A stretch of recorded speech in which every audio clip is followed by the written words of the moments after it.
Snow pudding dessert এই ঈদের অন্যতম একটি ডেজার্ট এবং এটা চুলায় তৈরি করা হয়েছে, কোনো ওভেন ইউজ করা হয়নি। তো চলুন দেখি এটা কিভাবে তৈরি করা হয়েছে একটা এবং দুইটা উপকরণ দিয়ে। প্রথমে আমি চিনি দিয়ে ক্যারামেলটা তৈরি করে নিচ্ছি। আমি দিয়ে দিচ্ছি এখানে এক বাটি পরিমাণ চিনি। একটু ভালো করে নেড়ে চেড়ে ক্যারামেলটা তৈরি করব। একটু হাই হিটে করে ফেলবো, তাড়াতাড়ি হবে।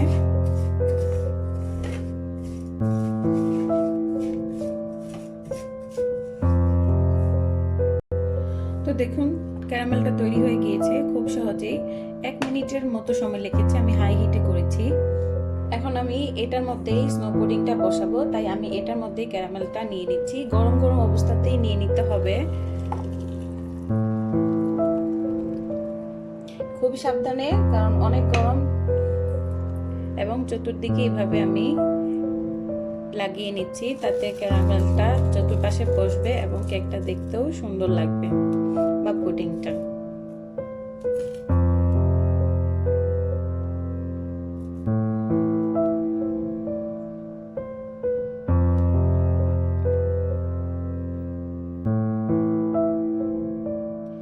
এখন আমি এটাকে সেট হওয়ার জন্য রেখে দিচ্ছি।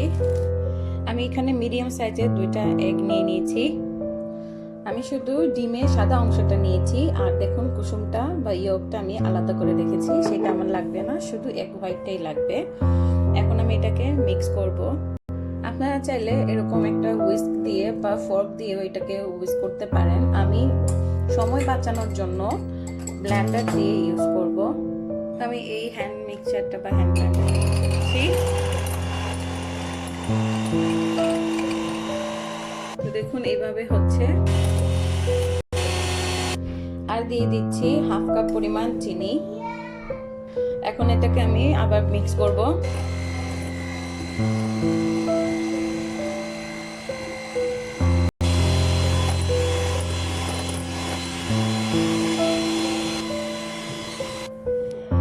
এখন আমি দিয়ে দিব 2-3 ড্রপ ভ্যানিলা এসেন্স।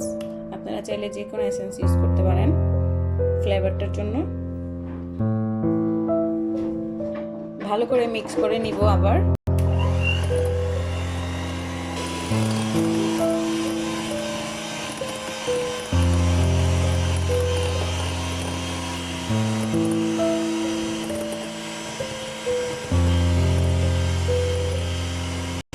তো দেখুন মিক্স করা শেষ। এখন আমি এটাকে নিয়ে নিব ক্যারামেল করা এই বাটিটাতে।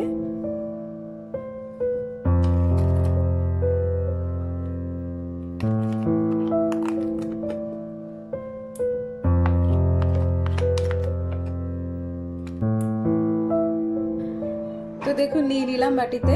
এখন আমি এটাকে বেক করব, কোনো ওভেনে না, মাইক্রো ওভেনেও না, চুলাতে। এখানে একটা পাতিল নিয়ে নিয়েছি, তো আমি হিটটা অন করে দিয়েছি। আর একটা কাপড় দিয়ে দিচ্ছি, আপনারা চাইলে যে কোনো কাপড় দিতে পারেন।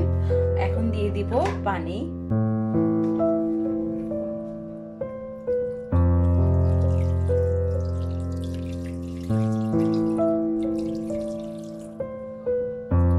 আর এখন বসিয়ে দিব বাটিটাকে এইভাবে।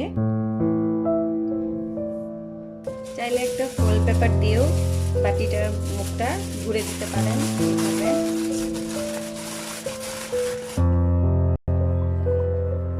বা একটা ঢাকনা দিয়েও রাখতে পারেন, এটা আপনাদের ইচ্ছা। আর ঢেকে রাখলাম। হিটটা আমি মিডিয়ামেই রেখেছি, আপনারা মিডিয়ামে রেখে করবেন। আর 20 থেকে 20 মিনিটের মতোই লাগবে সর্বোচ্চ। তো দেখুন স্নো পুডিংটা কিন্তু অলরেডি হয়ে গিয়েছে, ফয়েল পেপারটা উপরের দিকে এসেছে। আমি এখন এটাকে নামাবো, নামিয়ে ঠান্ডা করে রাখবো। খুব সাবধানে নামাতে হবে। তো দেখুন তৈরি হয়ে গেল স্নো পুডিং। এখন আমি একটু মাঝখানটা দেখে দেখাচ্ছি, মানে এটা রেডি। এখন একটা প্লেটের মধ্যে নিয়ে নিব।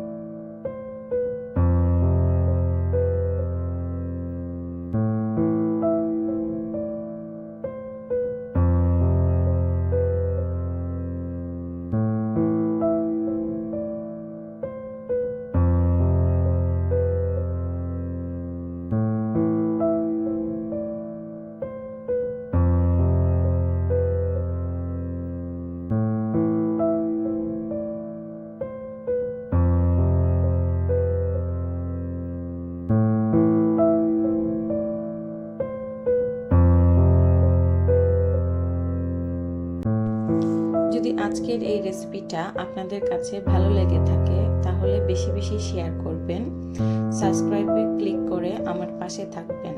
আল্লাহ হাফেজ।